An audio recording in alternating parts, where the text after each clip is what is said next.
Hello and welcome to another episode here at West Coast Sasquatch Project. I'm your host, Shane Michael Crisp, and I'm honored tonight to be joined by none other than Jerimiah Fountain. Jerimiah, welcome to the show, brother. Thanks, Shane. Thanks for having me on, man. It's an honor. Oh, it's a true pleasure, and I thank you again for taking time out of your day to do this. And Absolutely. normally our podcast for Sasquatch goes on Tuesdays, but unfortunately due to work and other things, we had to postpone. But glad to have you on today for our Yeah. double header. So Glad to be here, man. Glad to be here. and who none other than you and Nick Valente to join us. So Right. I'm super honored here at West Coast to have both of you. So, but Appreciate Jeremiah, that. for the folks that don't really know about you, I mean, I know you've got a whole list of accolades. I know you're a former MMA champion. Yep. You're also the International Dogman Project, one of the directors. Yep. And you host two podcasts, don't you? On the Trail in Search of Living Legends. Yep. And the Skookum Outcast, right? The Skookum Session Bigfoot podcast. Yep. That's right. I'm sorry. Yeah, you got I was like, I knew the first part, but yeah. That's more of our we pick a topic and about Sasquatch, discuss it on the trails where we interview witnesses.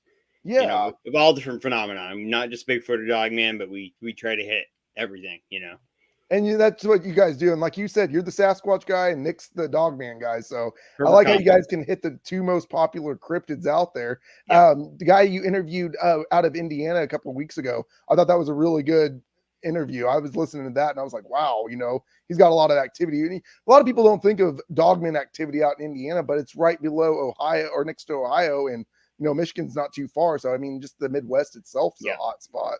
So, Absolutely. Absolutely. Yeah.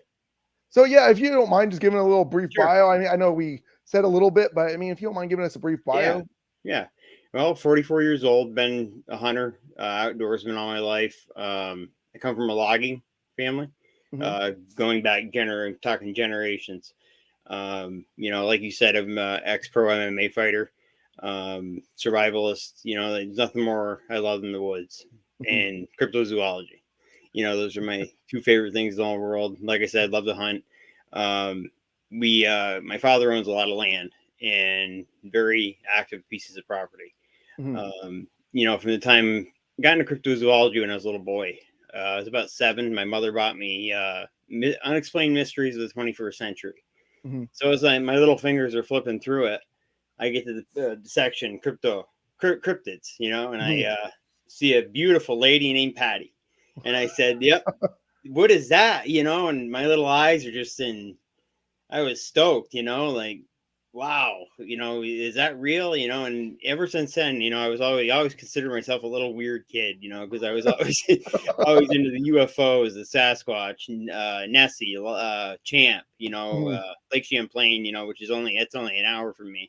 Oh, yeah, because you're from New York, so the Adirondacks, Yeah, the Adirondacks. So I mean, you've got a hot spot up there being alone, Yeah, absolutely. People don't understand how big it is. 6.2 million acres. Wow. So that covers a lot. Yeah. I mean, it's bigger than Yellowstone, the Everglades, and Glacier National all put together.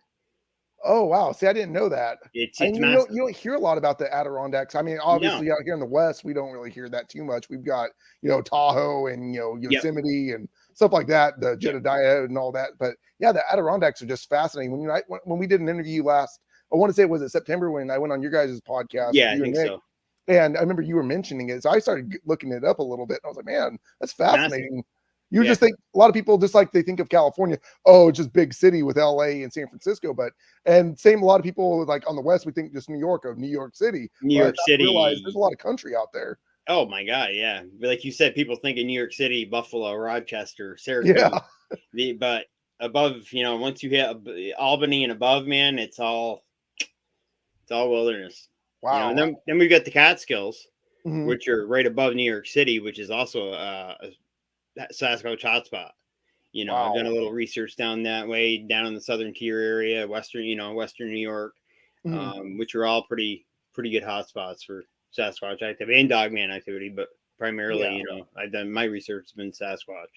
Yeah, so you to me, I know you don't claim to be, and I know none of you or Nick claim to be experts in these fields. Nope. But I mean, just with your knowledge alone, and the video you shared with me that I won't talk about, but that's still the most compelling. To me, it's more compelling than the Patterson Gimlin film. that one from that black and white video that you sent me. Oh yeah. I kept that to my heart, man. I haven't showed anybody. I appreciate that. Like, what are you watching? I'm like, nothing. Yeah, that's just an unbelievable video. I mean, you can tell the thing isn't not a human being. But just the pace on how much distance it's clearing in just a short amount of time, and the way the arms stay still when it's running, and just the movement and the long arms and the traps. I mean, I watched it for about 10 seconds and said, yeah, that's legit. Yeah, I mean, just the way it moved. I'm like, someone in a suit, just like how people try to say, oh, the Patterson Gimlin film's fake. It's like the way somebody in 1968 in a suit doesn't move like that. They just don't. They don't. And that video to me, I did a podcast a couple of weeks ago, and someone had asked me what's the most compelling evidence of Sasquatch that you've seen, and I didn't want to put yours out there, but I was like, okay, other than that one, because the one you sent me says alone that there's Sasquatch out there, but I had I just had Patterson Gimlin out of all these other ones that I've seen, but it's just just somebody like that just doesn't move naturally, like in a suit. So but I wanted to ask you before we jump into your encounters, though, Jay. Did you? How far do you go on your research? Do you just stay close to the New York area, or do you go out all over the Northeast? All over the Northeast, man. Maine, New Hampshire, Vermont. We're right on the Vermont border. A little bit of the Adirondacks cut through Vermont. So sometimes our treks into the Adirondacks will lead us onto the Vermont side. Done some research up in Manitoba, up in Canada. Quebec. I could literally from where our cabin is, where we have our family home group of 6. We have 6 Sasquatch that reside on our homestead. Oh wow. We built a cabin down on one of the pieces of property in 2017. Until then, Stacy and I were living off the grid on that property back in 2016, 15 and 16 while we were building, and we had some amazing activity. Wow. It was incredible. Just to be down there living with them at all times. And now that we have the cabin up now, they're here. They're here, and they don't give us any problems. That's what I was going to ask you. Are they the more peaceful, knowing that they accept you guys living, deep in the woods? Yeah, they still like to mess around. The juveniles they'll climb the tree outside and jump up on the roof and bounce up and down. They leave handprints. I think I sent you some pictures of the handprints a while back. They leave on. I think so. I'm talking big. I mean, 2 to 3 times. I got a pretty big hand. 2 3 times the size of my hand. Wow. And to reach the pane of glass where they're leaving these marks, you'd have to be at least a 7-foot entity, creature, species, whatever you want to call it.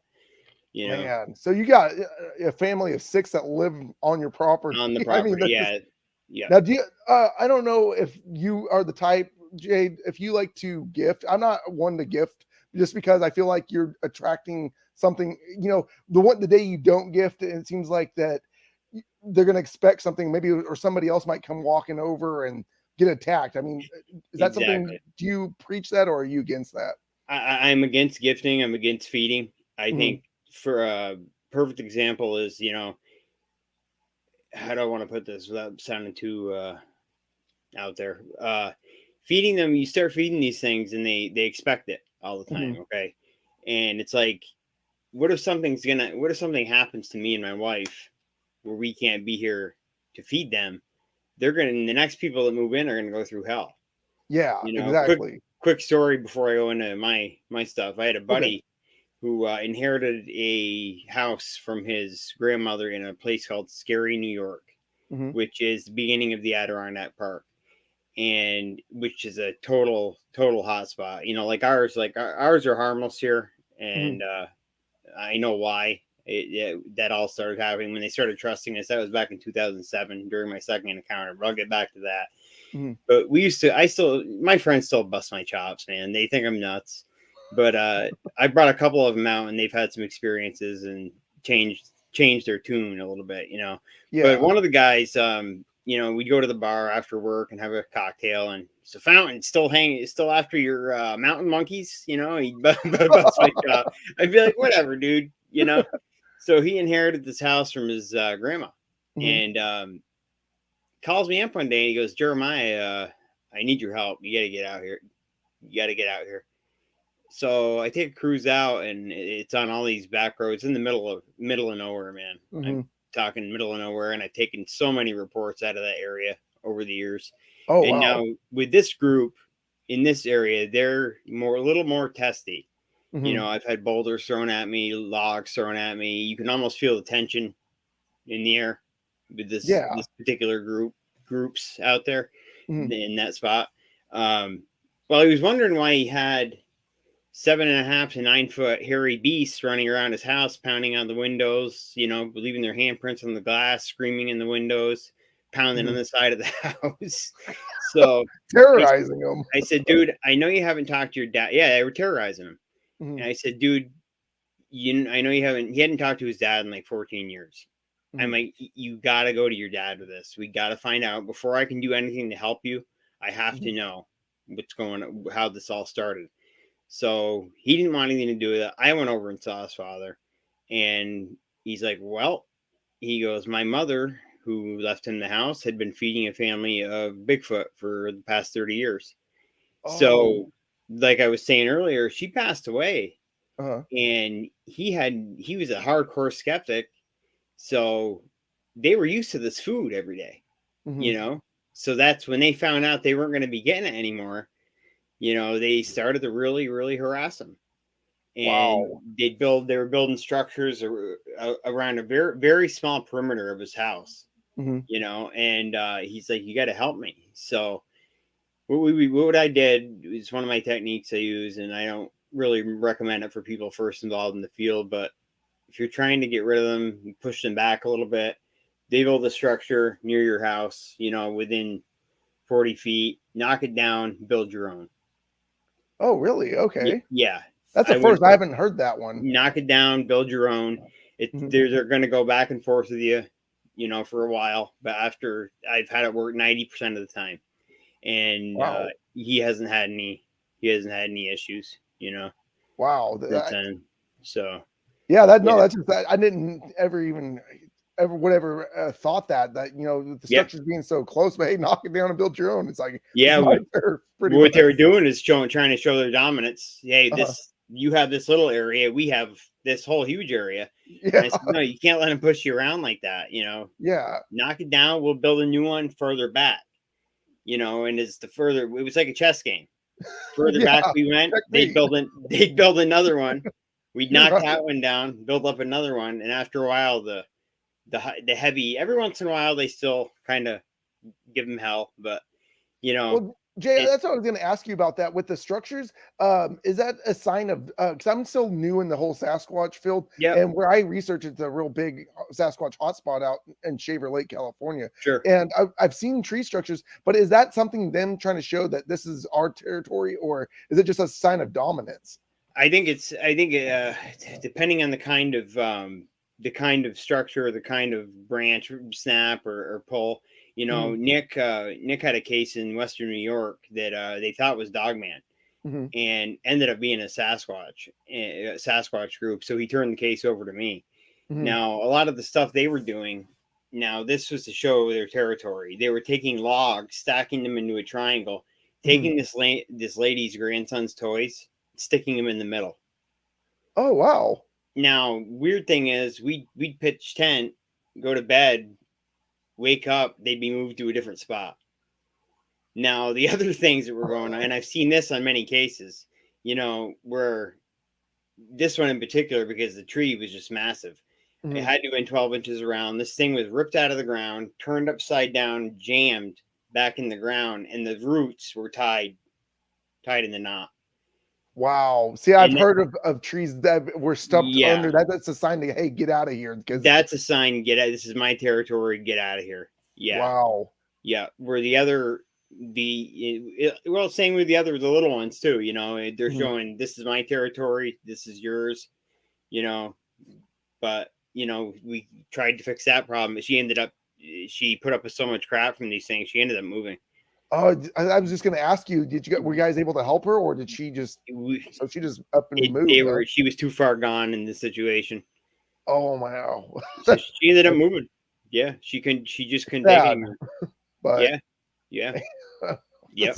It's it's unfortunate. But Yeah, another thing I wanted to ask you, Jay, before we jump into your encounters yeah, was, do you guys get a lot of that, like where you're at in the Adirondacks? absolutely.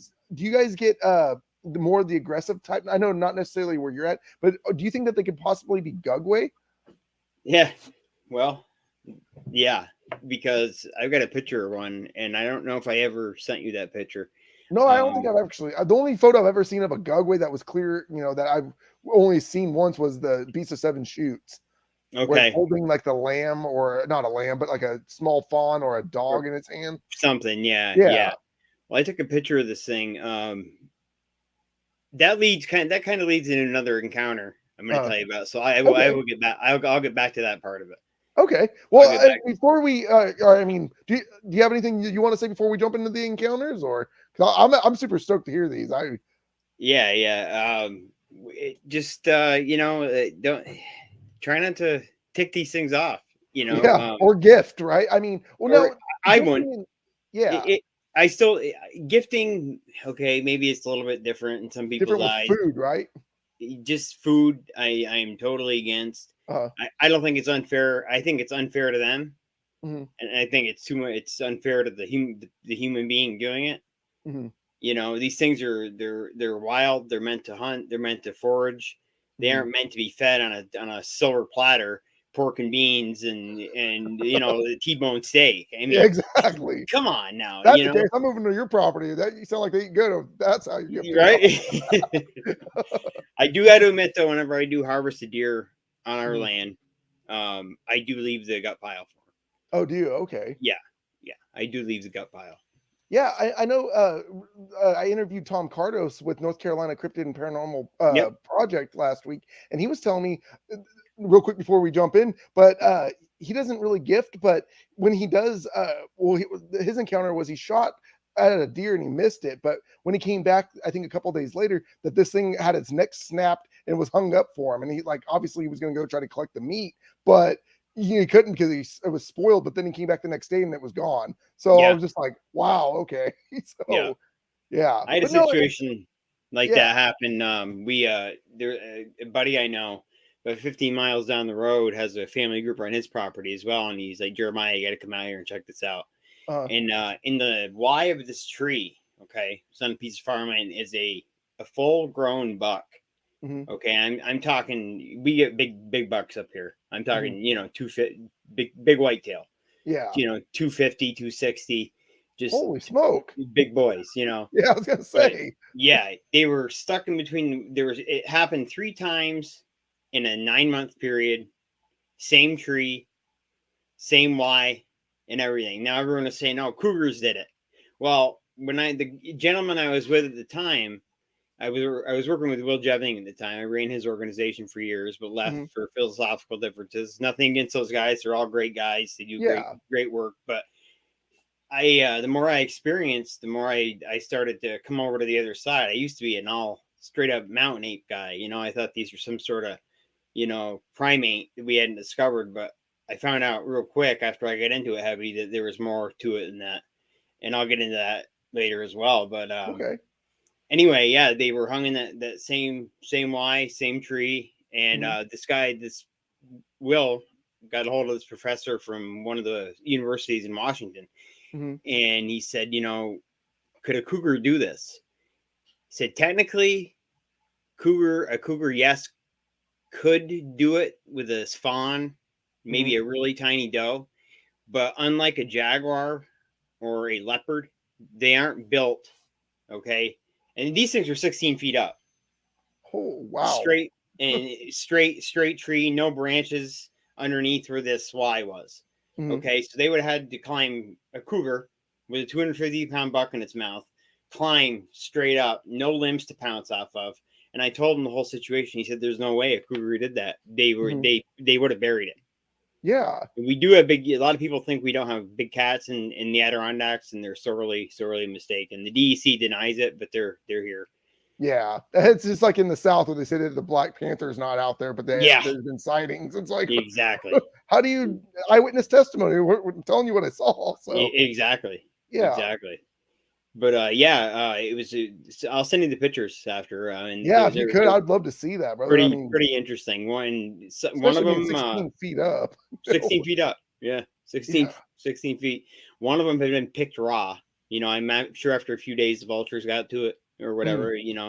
Two of them were, still pretty. They had the meat on them and whatnot. Now I don't know why they did that.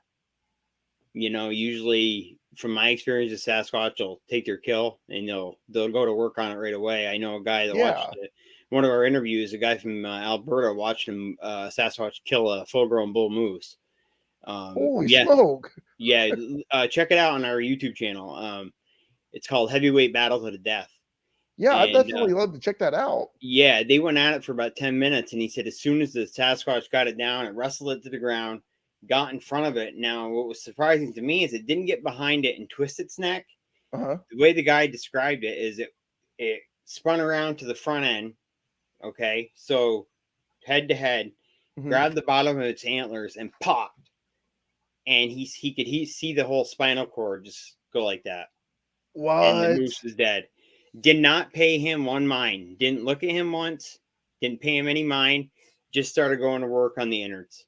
Opened it. He started opening it up and emptying it out. The witness backed out very slowly, Uh, and he was fine. what? I Yeah, mean, and people try to say, "Oh, a black bear or a bear," but I've seen videos of a mom or of a mother moose oh yeah, chasing down a black bear because it was too close to her little one, and then the bear absolutely, ran off. I was just like, but just absolutely, for it to rip it, wow, yeah, that just blows my mind. I'd love to check that one out though. yeah. It's an awesome episode. Awesome. Which podcast is it on? Is it on the trail? It's on the trail. Yeah, OTT. Okay. Go to the YouTube channel. It's Cryptid Paranormal Crossroads. Mhm. I'll send you the link.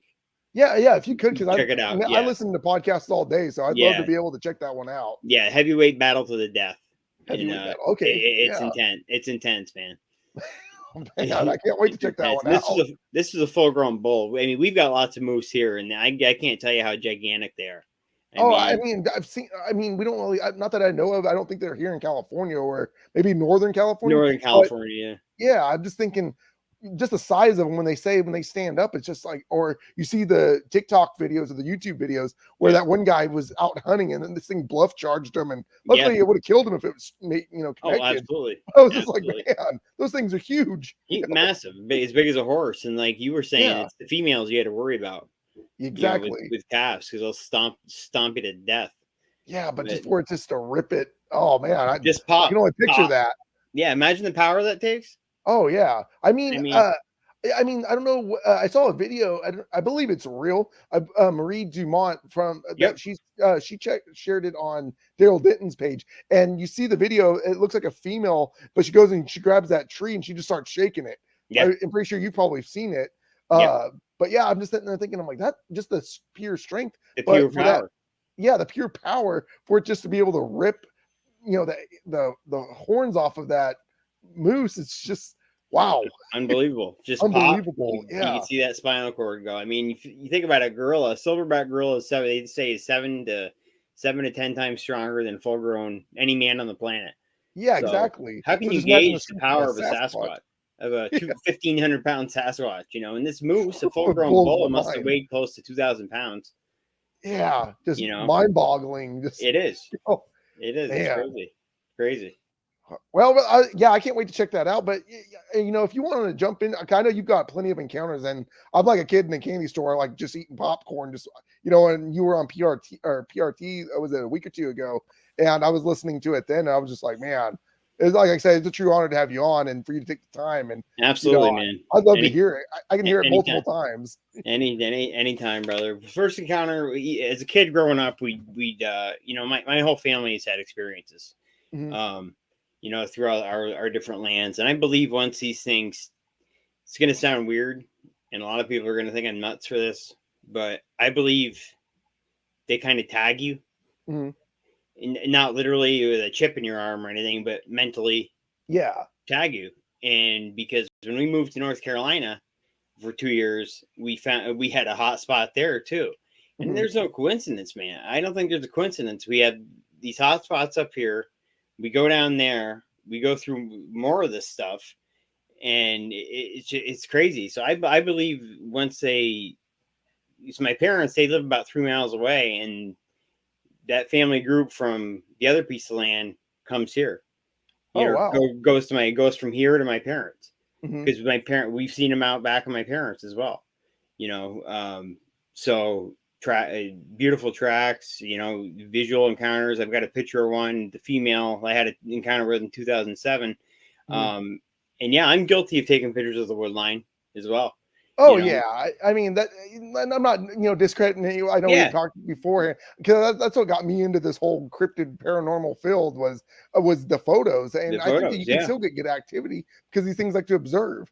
Exactly. And I was going through my old, every once in a while I'll go through my old footage, and I found a picture, Mhm. and I found a picture, and in the lower left hand corner, excuse me, Mhm. you can see her. There she is, and she's got something over her shoulder. And to me, it looked like a baby. And I blew the picture up, which kind of screwed up the resolution a little bit, Uh-huh. but it's still a good. I'll send you that too. It is still a good photo. You could. Oh I was yeah. on Chris Reinhardt show a Oh, while okay. back, and he showed the pictures on screen, and he Mhm. said, Jeremiah, he said, that's an awesome. I don't care if it's blurry or not. That is an awesome photograph. Wow. You can see the lips. You can see the brow ridge. You can see that she's got something over her shoulder, and it was her. I recognized her right off the bat, man, because she put the Wow. fear of God into me back in 2007, and it was her. It was her. It was Yeah. her. It was her. But yeah, to get in my encounters if you want. Yeah, that I'd definitely be an honor. Like I said, I let you do all the I'm not Yeah, gonna, I don't interrupt. I just like I sit back and I just listen. And like I say, I'll we can do questions towards the end, and yeah, sure. I'd be more than happy. But like I say, platform's yours, brother. All right, man. So, growing up as a kid, a lot of weird stuff happened back there. But I think my family was trying to keep me away from that at the time, for Hmm. not to scare the ever loving stuff out of me. Hmm. But I, even going hunting back there as a kid, even when I hit 15, 14, 15, 16, I would find weird tracks, which I didn't know what they were. I had a clue, but in the back of my mind, no, this can't be real. Right. I'd hear weird vocalizations and everything. Now one night we were down there, and it was muzzleloader season, so it was October, and this was Hmm. in 2000. Oh wow. So 2001, October of 2001, Hmm. because I was still with Jennings Group at the time. So I went back and I sat in my tree stand for a while and trying to harvest a nice buck or whatever, Hmm. and the woods got real quiet. And I said, that's kind of a little bit strange, just things don't feel right. I think it's time for me to head out. So I was losing light anyway. It was Yeah. getting to the point where it was getting dark. I wasn't going to, even if a 12 pointer had walked out, I wasn't going to be able to make an ethical shot with a muzzleloader. Yeah. And I'm not about wounding deer and leaving them to bleed out. If I hit one, Hmm. I want to knock it down and have them expire right away. I'm not into Yeah. it. Exactly. And just to let everyone know out there, I'm not pro kill. I do believe, like Nick has always said, we have a right to go in there safe and come out Hmm. safe, defend ourselves. I would never take a shot at one of these things unless it came down to me or it, you know. Exactly. But I'm And that's not something pro I kill abide for by. a form of evidence. Yeah, Hmm. definitely not. But anyway, yeah. So I'm sitting in the tree stand, and I said, "It's time to get out of here." Hmm. And I walked around. There's a big fresh artesian spring down there, and that's where my tree stand is behind that. And I picked up the logging road, and I was walking down the logging road, had about a 2 mile walk back, and I get to this old skidder. I'm about a quarter mile away from where I parked my truck. This is Hmm. before anything was ever built down there, anything. My father, about, like I said, a quarter mile from my truck, there's off to the left side of the logging road. He has an old skidder from like the 50s. Hmm. That I don't know why he just doesn't get it out of there, but the old man's a hoarder, so he leaves it all. So as I'm coming up on the skidder, I see a head peek out from behind the front end of the skidder, and it had amber colored eyes, and I could see the makeouts of like a semi cone shaped head. Mm-hmm. And I had a pretty extremely bright headlamp at the time. That was on, and I didn't really get a good glimpse at it. So I said to myself, "What the heck is that?"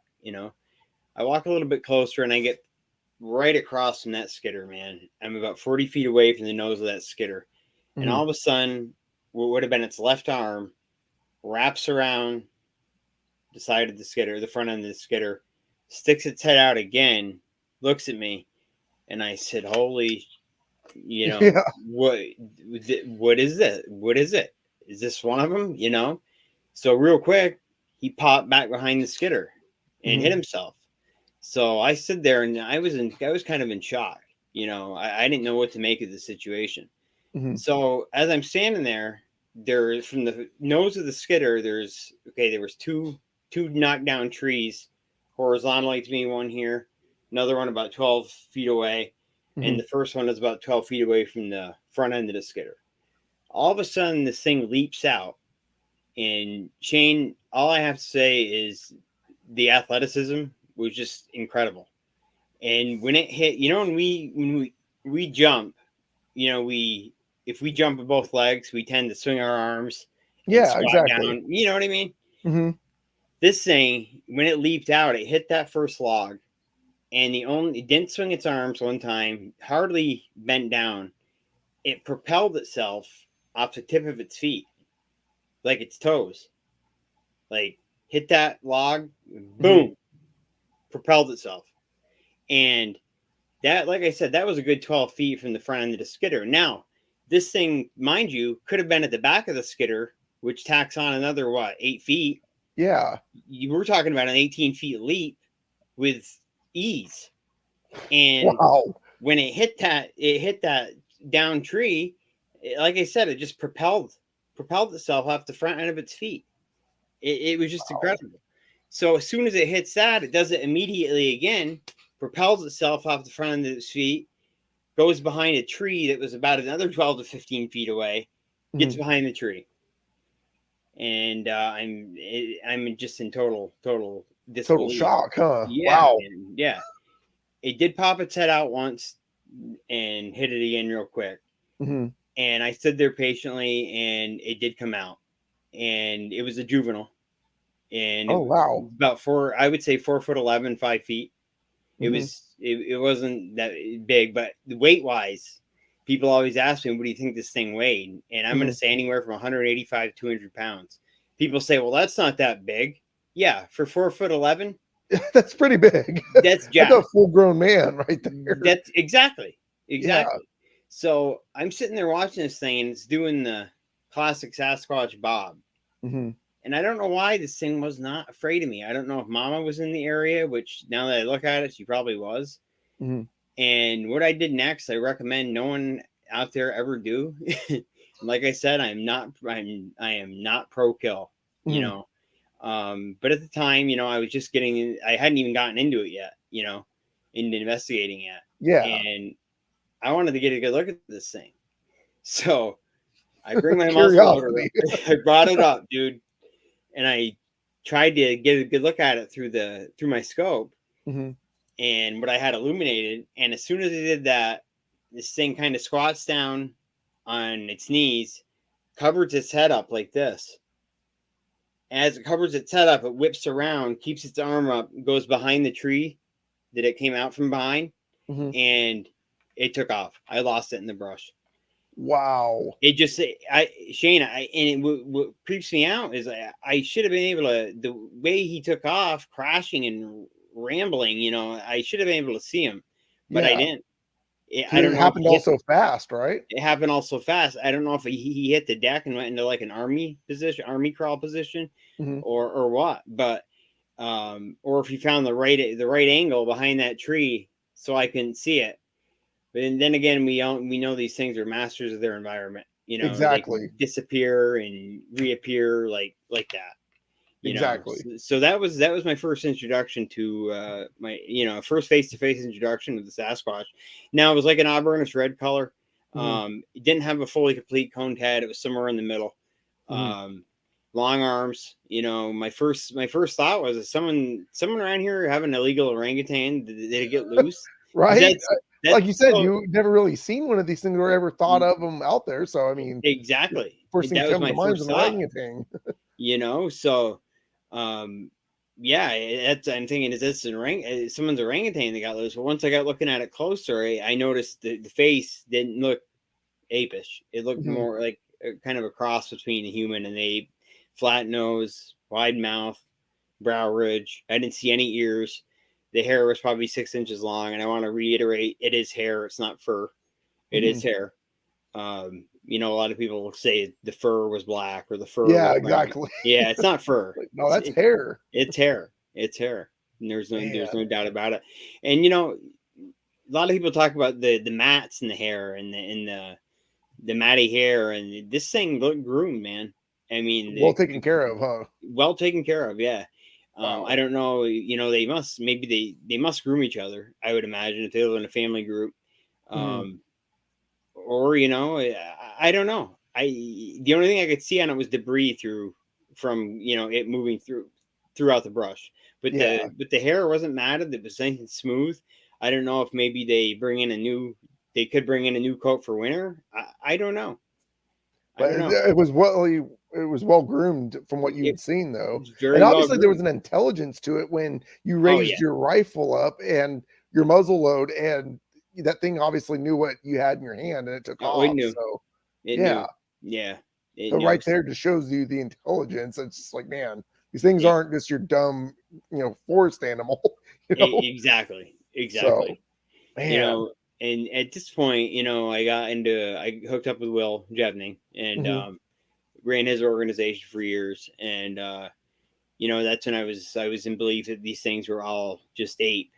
mhm, When I had my second encounter back in 2007, it was about the same time of year. I was going down, I had my 300 Weatherby Magnum on me. mhm, And, I had it slung over my shoulder, and I said, I'm going to go down there and fix the tree stand. The tree stand needed to be fixed. If I get done early enough, I'm going to climb in that tree stand. We had a nice 10-point buck roaming around the area, and I was trying to harvest him. You mhm. know, didn't end up getting him that year. I got him the following year though. So See you next year. yeah, got him the following year. But anyway, I climb up and I get done working on the tree stand, and I climb up in the tree stand. Okay, Mhm, and I'm sitting there, and all of a sudden, everything gets quiet again. Everything gets quiet, and then all of a sudden, I hear a god awful.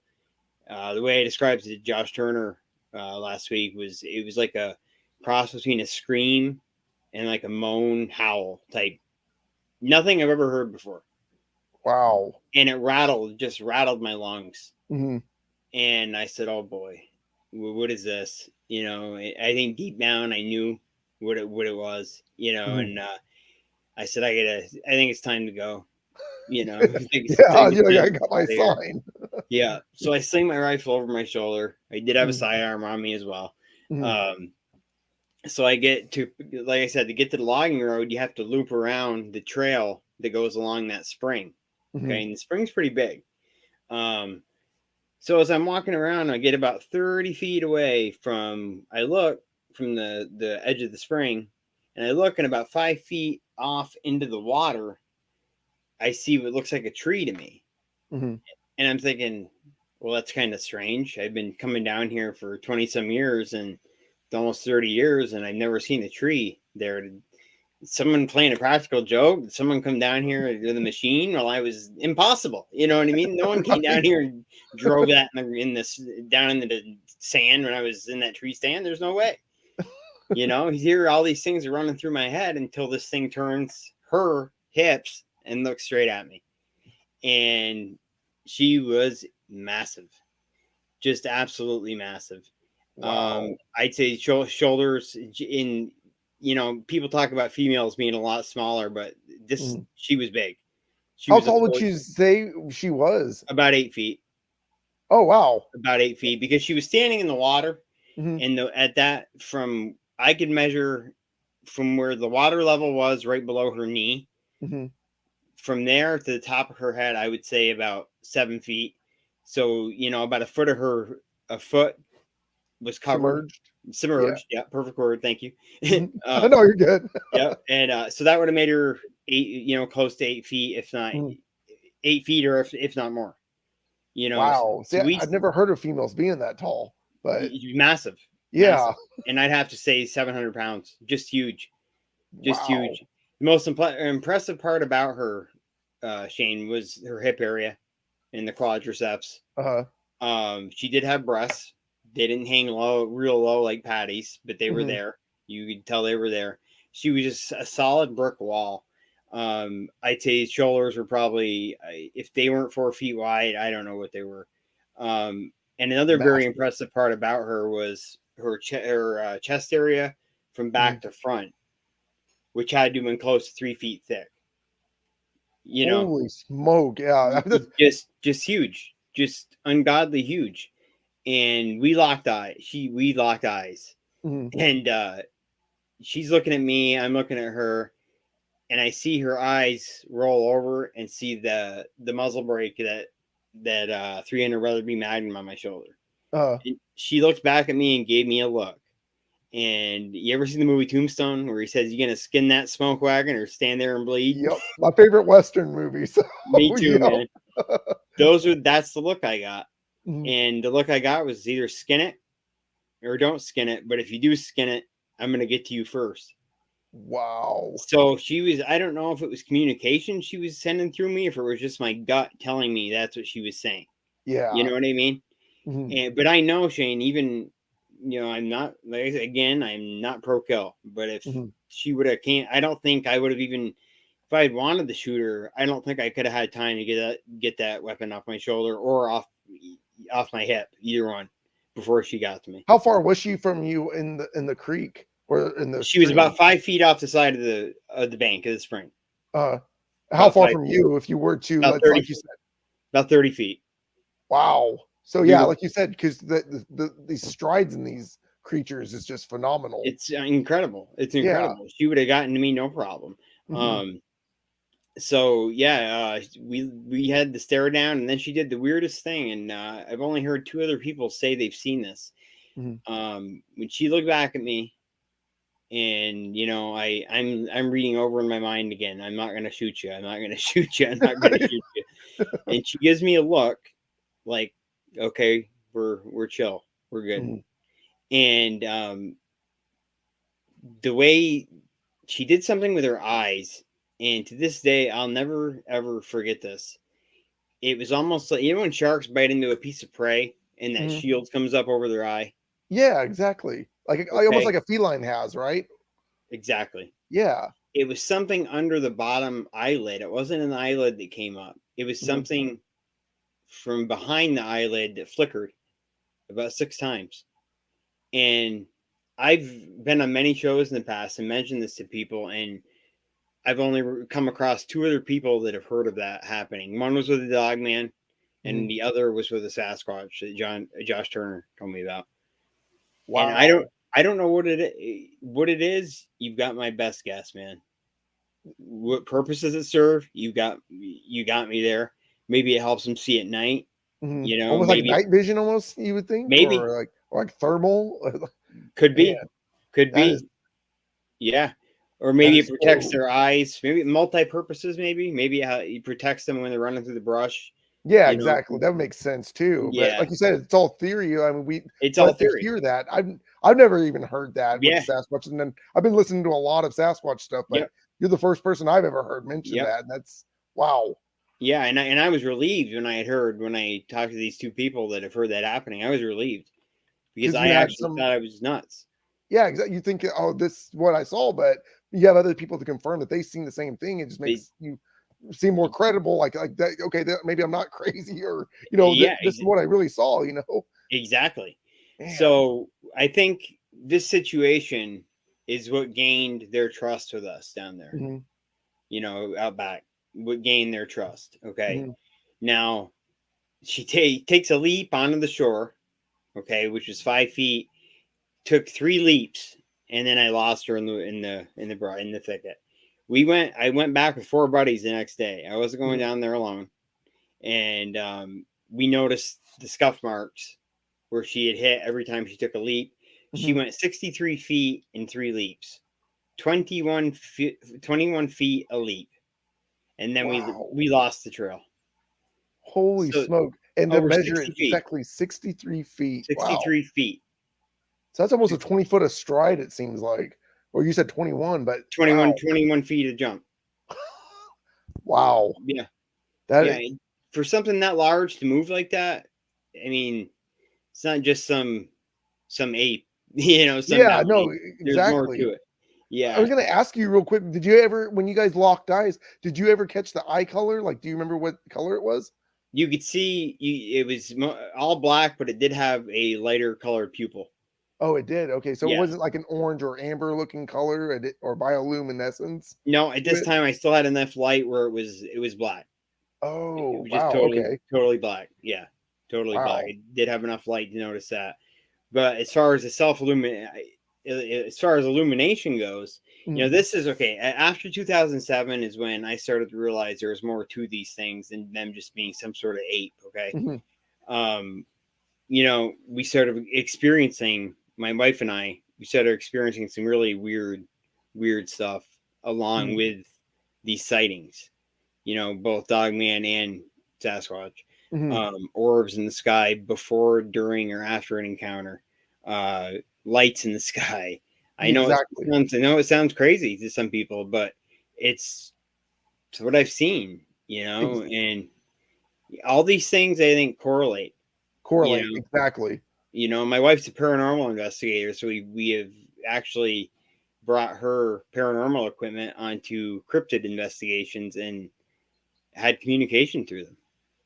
Wow. So what a better team having a paranormal Yeah. investigator as a wife and you being the Yep. cryptid, investigator. I mean, it It's can't even two even peas this in a out. pod. Yeah. Yeah, exactly. Even this right out. And she has some abilities. Mhm. So I think that kind of has helped. I think they can relate to her because I truly believe these things. I've changed, like I said, I've changed my views over the years, Mhm. but I truly think these things have abilities. Yeah.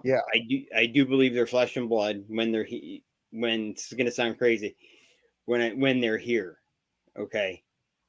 It's already been proven there's 12 dimensions, 11 Mhm. and 12 dimensions. Okay. Now it's all physics, right? Mhm. What if these things can access a portal to another dimension at will? Exactly. You know what I mean? Um, so yeah, I'll get back to the illumination part in a second, but Mhm. um, now that in summer of 2016, my wife had an encounter with what we believe to be the alpha male of the group. Mhm. She went to pick some blueberries, and she came back and she was white as a ghost. And I said, "You saw one, didn't you?" She said, "Oh yeah." And Jeremiah, she said, "This thing was huge." And I said, "Well, let's go. Show me where. Show me where." And we had noticed that blueberries had been really missing at that point, Mhm. And we do have bear, but these were cleaned right up, dude. Like cleaned right out. You could Um, tell, right? It wasn't just some yeah, bear it that wasn't 'cause just bears some leave a bear. mess. Exactly. And so she said she was standing there. She was on one side of the logging road picking blueberries, and she felt something behind her. She turned around, and there he was, just staring at her. And he was brown. She said he was just built like a tank. His deltoids were like cannonballs, Mhm. the trapezius muscles. She said she could see a neck, which I could too when I saw that female. I could Mhm. see a neck, but it's not a pronounced neck. Yeah, All the muscles cover it up. And she exactly. said this thing had to have been 5.5 feet wide. You know, Holy smoke. so I'm like, Stacy, you got to take me back to where you saw. She's like, okay, let's go. So I Uh-huh. grabbed the measuring tape. I grabbed my piece. I never go in the woods without a weapon. It's not for these things. It's the For your own wildcats and protection. wolves, Yeah. bear. So I said, I'm gonna get on top of the four-wheeler. I'm like, show me the branch where this thing walked under when it took off and walked away from you. Mhm. So she pointed to one, and I said, damn, that's pretty high. So here I am in my mind thinking, is her mind over exaggerating or what? Because look at it, it was very extremely high. So I said, okay, take the bottom of the tape measure, hold it on the ground. I sit on top of the four-wheeler. Here I am on top of the four-wheeler, both legs, and I run the tape up. Mhm. And she said when it went under the limb, it cleared it by about 2 inches. Okay. and the bottom of the limb measured out at 10'6". Holy, that's like you said, 5 feet, just across. Wow. Exactly. Yeah, and she said it cleared it by about 2 inches, which would have made it about 10'4". Damn. Yeah, he leaves nine. Excuse my French, but wow. Yeah, yeah, man, The guy is massive. massive. He's massive. He leaves 19-inch tracks. Not holy smoke. 19. He's definitely the alpha male of the group, and there's a younger male that I had an encounter with, and I've got a picture of him right from my bedroom window. I woke up one morning and I look out the window and I can see the outline of him, and I said, "Oh, there he is." He's a younger male. If we were to compare ages with humans, I'd say he was like a 20-year-old kid. You know what I mean? Just curious. He's still inquisitive, but hitting adulthood. Yeah. About 7.5, 8 foot. Holy smoke. Yeah, they're big. They're very big up here. Now the sighting that your wife had and the one that was in your window, are they all from the same clan? Do you believe They're all from the same group? Oh, They're all from the same group. Yeah. Man. And this group we have, I deal with. I think there's way more types of these things than people think. Mm-hmm. Okay, people always said there's 4 types, blah blah blah. I know I've dealt with 3 myself. Mm-hmm. We deal with the patty type, which we have on our property, which they're just ginormous, which are pretty chilled out. Now the others in the St. Lawrence, we're right on the border of the St. Lawrence Valley region in the Adirondacks. I'm right on that line. Now, what I dealt with over there, and through interviews and through taking reports, is something that looks more like a Neanderthal. They're more proportionally built like us. They don't have the long arms below the knees. They're more proportioned, but they're more human looking at the same time. So that's 2 types right there, just in this area. Yeah. Okay. And then the ones I was telling you about, that place, Scary New York. They reminded me of what we saw. They remind me of what we saw down south. Okay. We did take off back in 2019. We moved to North Carolina, and we found an amazing spot. And we still have this house down there in North Carolina. So whenever we get down there, we do a lot of research. And I took my son. My first experience down there was I did a live session on Facebook, and this is about 5 years ago. And I was in a big mud pit, and you could see where the tracks were just all over the place. And I saw most of them I recognized through, they were what I had been following, this group I had been following. All of a sudden I see a couple tracks that I did not recognize. Okay. And they were 17 inches long. So, and you could tell this mud pit is where the wild pigs had been rooting around. Yeah. So no wonder they were in there. No wonder. It's the prime food source for them. Yeah. And I had a buddy say, "Why don't you walk around the mud hole one more time and see if you can get something to follow you?" So I was like, "Okay." And I was in there alone. I never should have been in there alone. I preach, do what I say, not what I do. We all learn. We're humans. We learn, man. We learn. So I looped around. As I came back around, he said, "Jeremiah, I'd get out of there if I was you." I was like, "Why?" He's like, "Because when you passed that tree behind you, he just stuck his head out and stared at you." So I was like, "Okay, I'll take that as a sign. They want me out of here."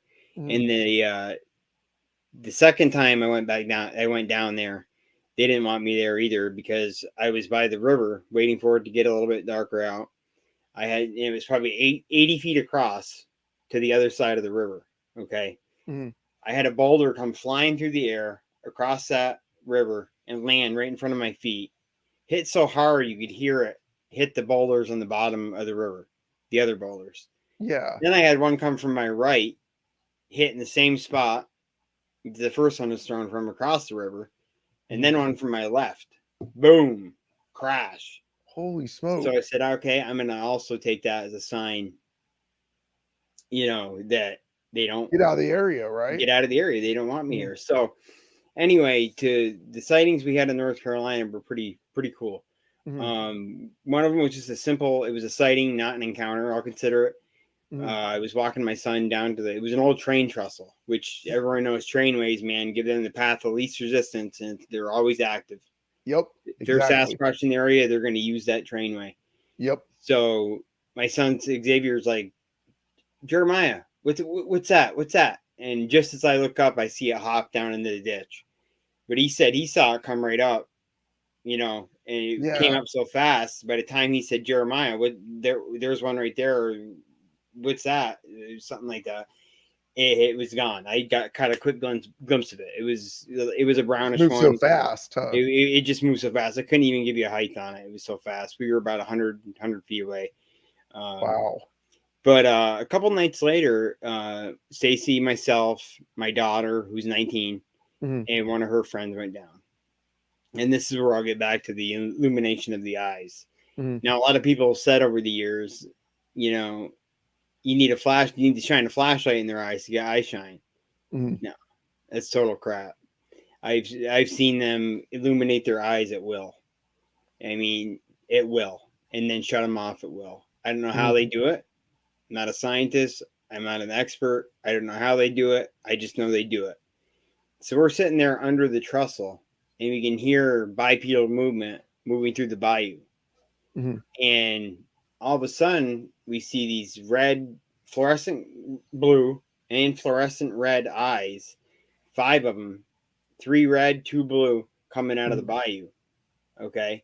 And they were lit right up. And we did not have any lights on at the time. You guys were out there with no flashlights on, right? Yeah, we had them on us, but they were off. Okay. See what kind of action we could get. You know what I mean? By going dark. My wife likes to go dark. She's a sick puppy. Hey, nothing wrong with that. Like you said, you're going to get some real activity. Exactly. So here I am, and we're starting to get this activity, and I'm starting to get excited. So here I put my head down for a second, and I'm texting Nick, actually. Message him. You got to see this. You got to see this,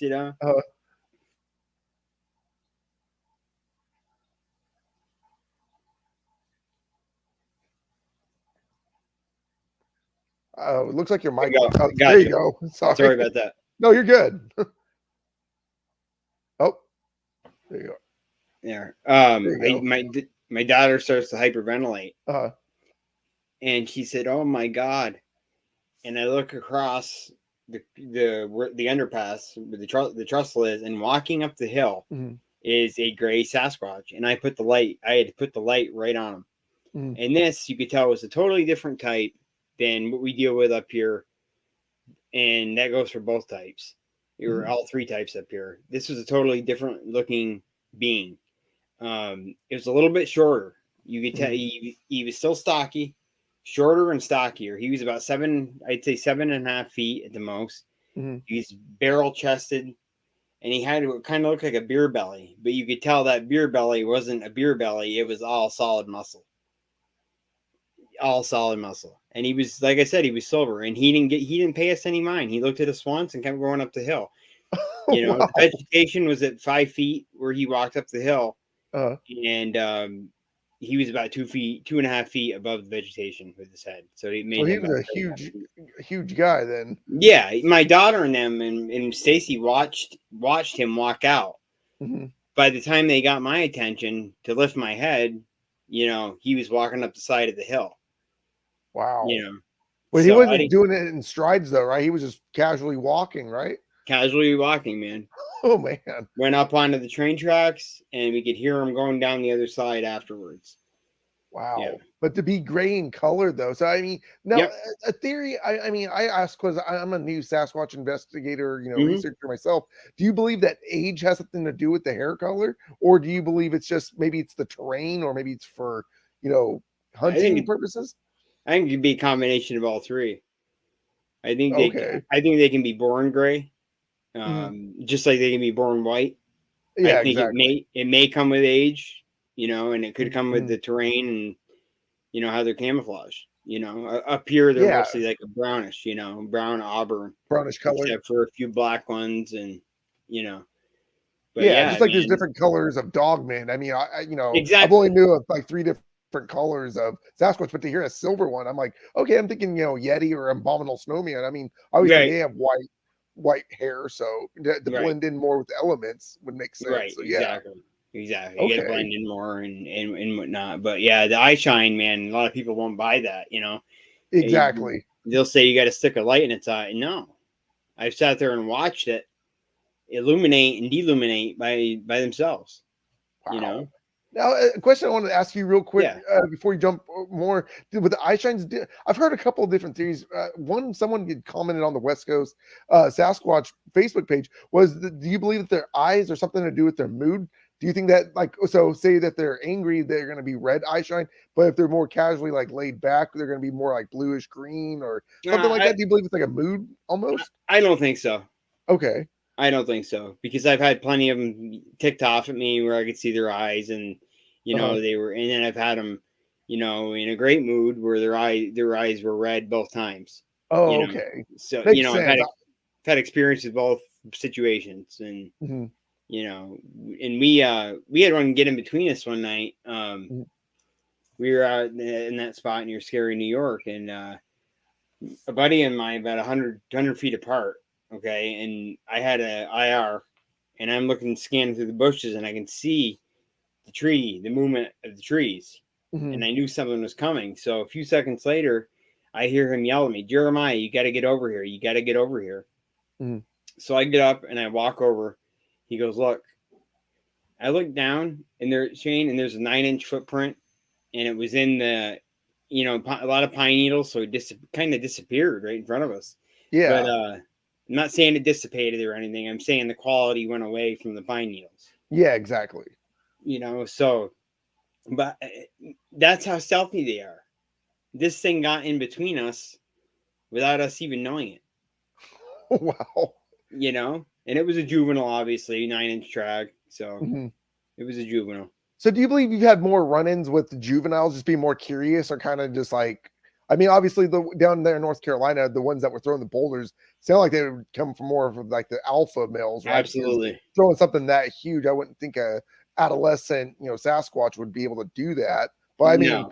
can't, like we were just saying earlier that, or you were telling me about the the silverback gorillas being 7 times stronger than a Yeah. human. I'm just thinking a juvenile Sasquatch probably maybe compared to a silverback, I would assume, but to I throw a would boulder too. that huge, it's Right. just yeah. So do you think you've had more adolescent juvenile Sasquatch like encounters or compared to like what Stacy had with the alpha? I've had my encounter with the juvenile, Mhm, with the full grown female. That same year, I had an encounter with with that black one that mhm, I took a picture of him from my bedroom window. I saw him, and that we were at the spring. I was thirsty as all get out. And the mhm. spring is a natural artesian, so you can drink right out of it. Oh, really? So Okay. I was getting some water out of it to take a drink, and I look and I see him walking in the swamp, Mhm. and he's about 100 feet away, and he looked, noticed I noticed him, and he just took off, dove and jumped in the deeper swamp, and he was gone. Oh, interesting. So it seems like the adolescent ones, it's like once you see them or make eye contact, they're the ones that take off. It seems like, Yeah, right? exactly. Older they get, it just seems like they don't care for humans as much. Like, Right, oh, you saw me, cool. exactly, Yeah, exactly. Yeah, and to answer your question, I think a lot of the mischievous stuff is the adolescents and juveniles just playing around. yeah. I don't think they're, like I said, the whole group we have here on our land. They're pretty peaceful. Mhm. I did have one run in where I was politely escorted off the property before we had anything built. This was after my first encounter in 2001 Mhm. um, with the juvenile. It ruined my hunting for 2 years. So I didn't Oh. go back down there until about 2003, 2004. Mhm. Uh, no way. It would just ruin my hunting. But when I finally worked up the courage to do it, I brought a buddy with me, Mhm. and we went at about 1 in the morning, and immediately had stuff being thrown at us. We could hear, growling in the bushes, Mhm. and I said, I think we probably wanted. I could hear them flanking us, Mhm. and I'm like, dude, they're starting to flank us. Let's get out of here. And on our way out, we're side to side, and we could hear them. We could hear them, one on the right, one on the left, one behind us, escorting us out of the area. And I just think we hit them up at a time when they were hunting. Wow. Yeah, Yeah. being flanked. I mean, Tom told me about his encounter last week about being flanked out almost as It, they were leaving. It's like, yeah. obviously, there's a primitive thing to them on how they hunt. It's not just one. It seems like they hunt in a pack, And or in the pack. yeah, and flank just like almost like a pack of wolves does. Yeah, we hear them all.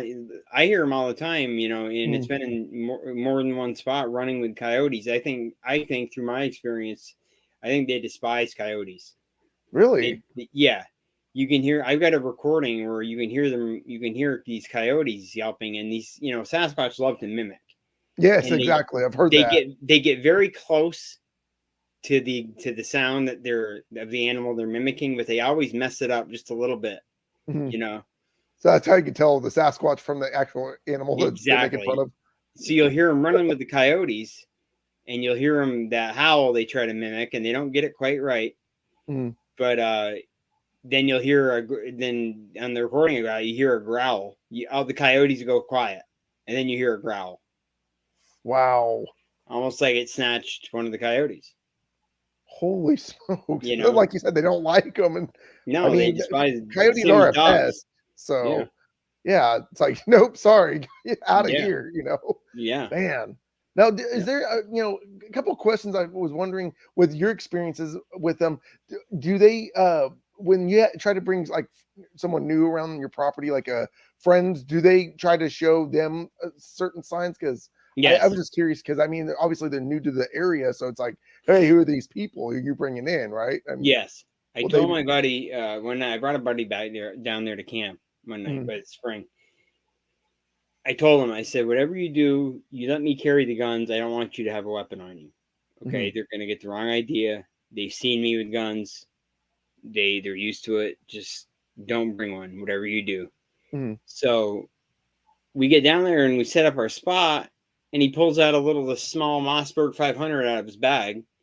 And I said, "What are you doing, dude?" And next thing I hear a ring by my head. He let one go, but he let a round go by my head. And I said, "And Steve, if you're listening, I apologize, but I had to tell the story.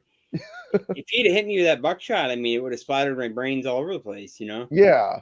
And as soon as that happened, we hear a tree snap across the pond, and a log get thrown, and it lands right in front of his feet, almost like them telling him, "Yo, you screwed up." Oh, wow. Yeah, And the way these things throw things and like how you had the boulders thrown at you with such precision, accuracy, accuracy. it's just my goodness, they'd be better than Tom Brady in the NFL. Oh, without a doubt, without a Precision, doubt. just man. Yeah. So, wow. Did your buddy after that, did he just like put his gun back and just say, hey, let's get out of here? Or He put it back. No, I made him stay the night. oh, you made him stay the night? You damn right I did. Yeah. Steve, you learned. You're gonna learn. Yeah. You're gonna learn. Yeah. And we had activity that night. They came in. Usually you go back there, you make a fire. I handle other investigations where we actually investigate. But when I'm out back, I'll just pitch a fire and they'll come in and check us out. Yeah, just kind of being curious, seeing what you're doing, right? Yeah. Man, have you Yeah. had any recent sightings of Sasquatch in the last year or so? Not in the last year. So the Nope. family seems to or the clan, or I don't know, what do you call them, clan I or found family? tracks. Tracks, yeah, but they Yeah. don't seem to be bothering you too much. They know your boundary and they And respect it. It sounds like. we know theirs. We know how far to push them. But there's all sort of sign out back at the X formations. Trees turned upside down, trees Mhm. ripped out from the roots and made into X's. Oh, We've got sign all over the place. wow. And they leave in November. Oh, Okay, okay, they yeah. leave in November and they come back in April.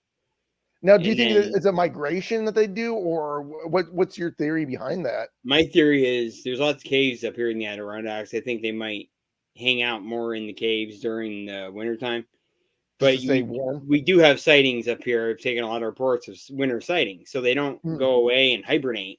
Yeah, exactly. I think they just spend more time in a warm area under the ground. That make more sense. And Yeah, I I would. think I remember you telling me one thing, Jay, was that the dogmen, move into the area Yes, they do. when we did a podcast last September, and I'm like, that makes perfect sense. Yep, So they don't play nice together up here. yeah. Now, what's a theory on, a couple questions I want to ask you. I mean, it's all theory based, but these people that have had encounters or said they've seen them together, do you believe that they can coexist, or do you believe they're just two apex predators that are very territorial? And then, like you just stated, that they move out in November, come back in April, and the dogmen move in. Do you think that's? I mean, I what know do you up think here they they don't coexist? associate at all, but Mhm. I know, I have heard people say that they've seen them together. But just like but you got to think about it. Just like in Yellowstone National Park, you're Mhm. going to see grizzly bears and wolves hang out in the same area as well. Doesn't mean they have to like each other, Exactly. but they have to do it. They Coexist hunt it. almost, They right? have to coexist. Yep. Now, do you believe that Sasquatch, say, like almost outright like a wolf pack, where the older ones get kicked out, and maybe a rogue, loner Sasquatch will link up with a rogue loner dogman and just for survival? I mean, is it? I mean, That's a it's good all theory. question. That's a good Yeah. question. Hmm. It depends on if they're, if I wouldn't think so as much if we knew that they were not a related creature, which I personally don't think they are. I Hmm. think they're two totally separate species. So I don't Exactly. know about that. Mhm. Um, I guess anything's possible though. Yeah, Anything, right. It's all theory based. I mean, anything's your possible. sightings and stuff, and it's just everything that you've told me and what I've seen and what you've shown me. It's just like, man, these your encounters are just, heard them before, but I think you never really went into detail until you went on Josh's, and I was just Yeah, so blown away by it. I was like, my yeah, goodness, you live in Sasquatch Central. yeah. It's very active up here. Everyone thinks that the Sasquatch are only active in Washington or the Pacific Northwest, but it's like, no, they're No, all around the United States, and all I around mean, the very United active States. in New York. So, Very active. Yeah, yeah. man. Got fifth. I think New York State's the fifth ranking state in the country for sightings Oh, New York is okay. I didn't at the know that. moment. I know Washington's number one, but Number one, of course. Yeah, yeah, it's yeah. just I've been up there, and it's. I don't know if you've ever been to Washington. I know Nick's Ne- been over there. Never been to Washington. I've been to. I have an uncle in Tahoe, so I try to make it out there once a year. Oh, it's a California. Yeah, Oh, okay. So yeah, I was yeah, gonna say, have you ever been out here? It's yeah. like, so you're We'll hook familiar. up next time I head out there. We'll hook up. Yeah, you just let me know, and I'd love to go out and just investigate, even just do Absolutely, the day, brother. I mean, absolutely. take you to my area. I could show you, because the whole town of Shaver Lake has got murals of Sasquatch, and Sure. there was a sighting, I think, not too long ago. A guy was fishing, and he was recording himself with a GoPro, and I want to say Rocky Mountain Bigfoot organization Mhm. covered it, but if you look in the tree line, it looks like a mother Sasquatch walking. It's circled in red. I mean, I know some people hate the red circles, but you clearly see the outline of it. But it Yeah. looks like a baby was on his shoulders or something. Sure. But I'll have to find that link, and I can send it to you and see what you think. I'm like, I know that the area is big on Sasquatch. I only go there because of the recent dogman sighting that was there. So I'm trying Right. to find evidence of dogmen. So, Right. but Right. I'm slowly, now that I've kind of ventured out a little bit more, I'm being more accepting of, hey, Sasquatch are in the area. I might as well investigate both. Why only show That's favoritism? how. That's how I look at it too. Yeah. Yeah, Since it's I've like, been hey, working with Nick for the past 5 years, I've gotten heavily into the dogman thing too. So and also it's the phenomenon, with the dog man. I mean, Sasquatch is always going to be, personally, people are more believable of a Sasquatch or a Bigfoot than they are the dog man. People, but it's 2023 now, so they're coming more to term as, hey, there might oh be yeah, something. And the sightings throughout the whole United States seem to be, people are coming forward with it. So, yeah, is it misidentified Sasquatch, or is it misidentified Gugway? I mean, the Gugway seems like they're picking up steam right now too in sightings. yeah, And I yeah. know DA covers that a lot on his podcast, and and I think he just mentioned, I think it was Wednesday night, well, yesterday, about a recent Gugway sighting. I want to say in New York. I don't know if it was New York or what state, but I was listening in when I was doing paperwork, and I was like, did he just say Gugway, New York, or Gugway? It might have been Y- Indiana, or I'll Yeah, have we to get a ask him about that. lot of reports of them up here. Believe it or not, from the Native American. I'm part Native, and they'll talk to me about it. But Yeah, if someone else was to ask about the Gugway, they don't want to talk about it. yeah. I mean, like you said, or no, I think it was DA that taught me the name what meant face eater. So Face eater. yeah, Yeah, in Algonquin, is that correct? yeah, the Algonquin Nation. Yeah, Yeah. yeah. And then another question I wanted to ask you, because I remember you telling me that you were native when we did a podcast last Mhm. September. One theory I've always like really speculated around is, it seems like there's, it's not set in stone, but it seems like Native Americans seem to have a higher chance of seeing these things. Do you believe that it's just because native, and with you being native, do you believe that it's just because they're more connected with the earth, or, accepting, compared to just, your average Joe that just goes hiking in the woods? I mean, Yes, yes, okay. definitely. Definitely. That's something I've always just figured. I'm like, because I've tried reaching out to the local tribes here. There's 2 of them where I live, and I've tried reaching out just to talk about their history and just not say, hey, do you believe in Dogman or Sasquatch? Because I'm not trying to come off as a tinfoil right off the bat. Right. I'm just trying to, but I get no phone calls back. I'm like, no one's going to talk to me. Yeah. So, and I understand and I respect that because I respect everyone's beliefs in their cultures and everything else. So it's just like, okay, well, I tried, got no response, so move on to the next one. Or my next place I really want to go is recent, sightings around native burial grounds. And there's a couple native burial grounds here in California. So, and it seems like Dogman, I mean, that's my go-to. So I also heard Sasquatch being around native burial grounds. We have a lot of them up here, man. A lot of the War of 1812, a lot of the battles of the War of 1812 were fought up here, and Native Americans were involved in that. There's a lot of native burial grounds up here, man, and that's where a lot of sightings, reports I've taken are around these mounds. Burial mounds. Yeah. Well, but I mean, do you have it? I know we're coming up on an hour and 16 minutes. So I mean, I don't know if you want to come on for a part 2 in the near future, and man, do a talk some more and what you guys find and research and stuff. Because I'd be honored to have you.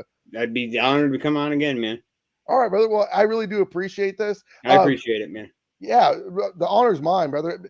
Before we leave, where can people reach you at?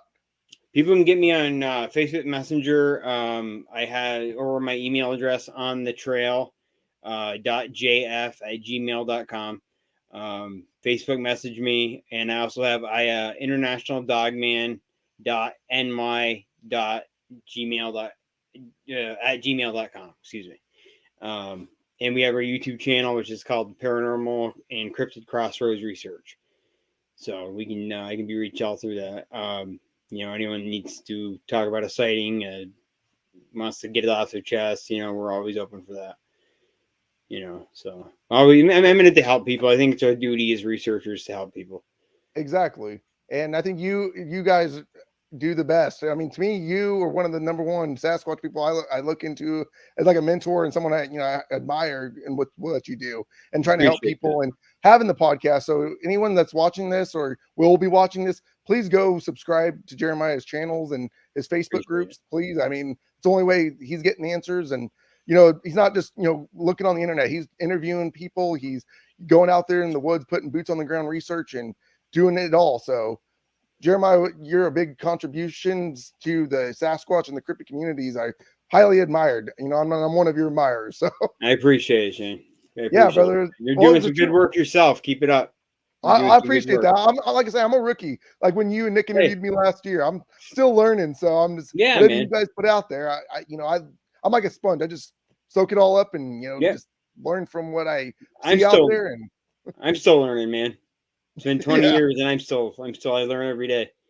It's just like with horses. One thing my old rancher told me was, you get these guys that try to be these all know-it-alls and go out there and then they get shown up by their horse, and it's like no matter what. You learn something new every single day. There's these animals will teach you, these creatures. It seems like the Sasquatch will teach us something new, Yeah, so, absolutely. Yeah. Well, brother, I really appreciate you coming on. Yeah, this is great. We'll definitely have to do a part 2 soon. Absolutely. And it's been a true honor. So, all right, buddy. Well, you have a good evening, okay? And we'll talk to you real soon. Thanks again, brother. Talk to you later. All right. Thanks, you guys. Well, that was a fun interview, and I totally look forward to having Jeremiah back. Jeremiah is awesome and an incredible researcher and investigator as well. So can't wait for the part 2 with him, and we'll catch you guys next week. I don't know who's our next guest that will be coming on, so I'll keep you guys all posted. Thanks again for watching. This is 10% luck, 20% skill, 15% concentrated